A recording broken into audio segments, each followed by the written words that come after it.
a short day for us is 16 hours. Stand by for video roll in 5, 4. Every once in a while, every few years, you just get that show where it's right from the word go. That's really rewarding. I have the best job in the world. I get to watch rock shows every night for a living. 3, 2, 1, and roll.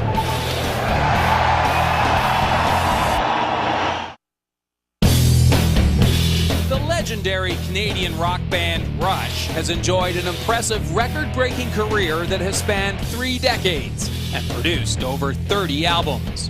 All the while winning the respect of music critics and the hearts of devoted fans around the world. Since releasing their first album back in 1974, Rush has sold over 40 million records. They've toured the world many times over, selling out hundreds of live stadium rocking shows. When guitarist Alex Lifeson, drummer Neil Peart, and lead vocalist, bassist Geddy Lee go on tour, they bring with them some heavy artillery. 7 tractor trailers hauling an entire stage production. Lights, video, pyro, sound, along with 40 men and women whose job it is to set it all up. Everything with red tape on the back goes stage right, downstage right. Run it. House lights go. 2, 1, and roll. And tear it down. All in the course of a grueling 18-hour day.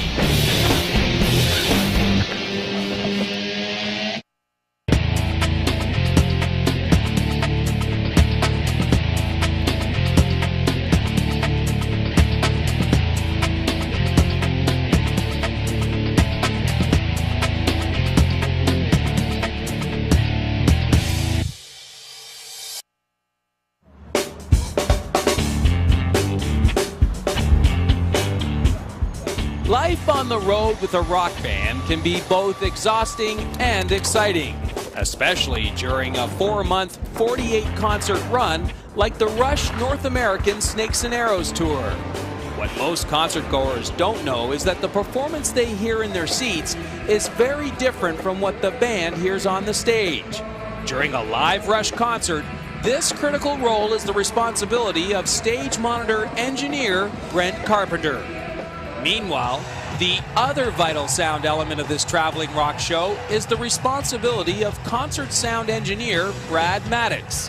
Each performance, no matter what the venue, it's his job to ensure that the band sounds absolutely perfect to the fans in the stands.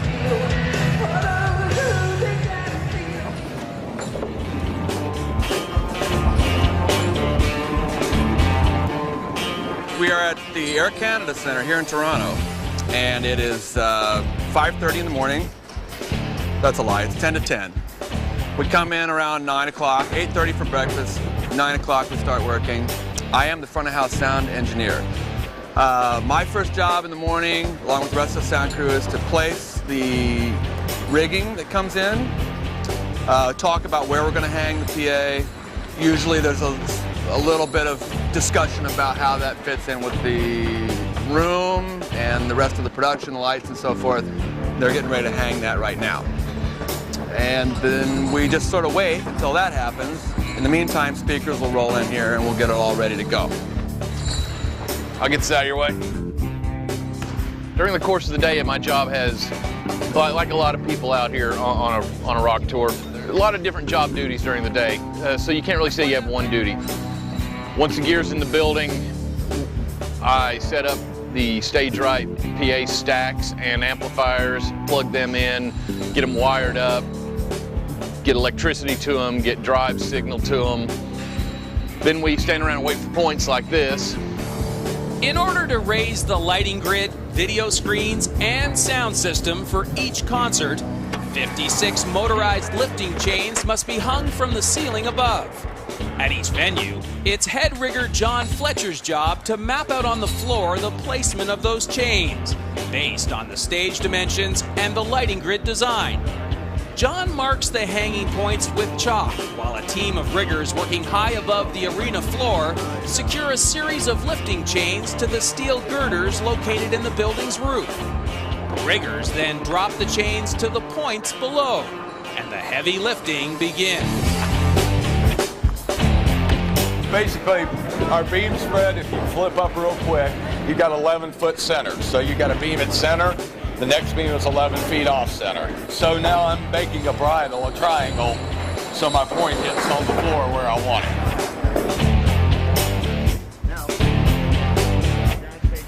Found these in a cave in France. We don't know what they mean. It has something to do with where the PA is. Obviously, there were teepees. And the teepees had what round things under them. Under them, yes.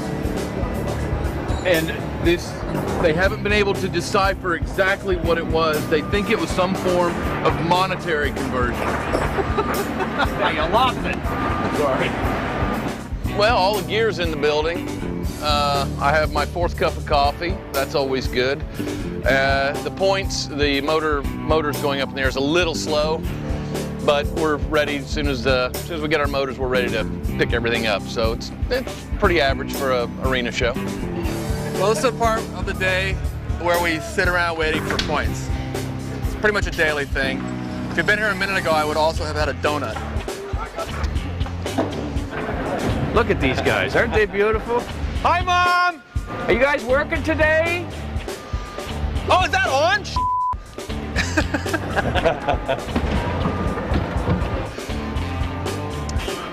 Waiting for points, waiting for points. We are always waiting for points, waiting for points, waiting for points. Seems like we are waiting for points. Brad and I, we hang the Stage Right PA system, which is the PA system that Brad uses to do all the audio for the audience. Him and I, together as a team, we get the various assembled hardwares together, get the cables ready, get everything plugged in, turned on, ready to go, so that when the PA does get up in the air, all we have to do is plug the final cable in and it's all done. And we like to pre-do as much as we can so that once he goes to front of house to start assembling the front of house equipment and I go to stage left to start assembling the monitor equipment, we don't have to come back over here to turn everything on and do all that kind of crap. So that's what we're doing right now, is pre-assembling before we have motor points.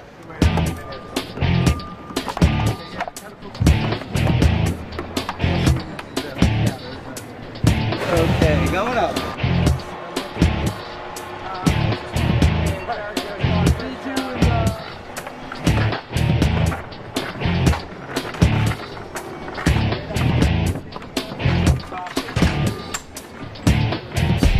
Each one of those boxes has a bass speaker,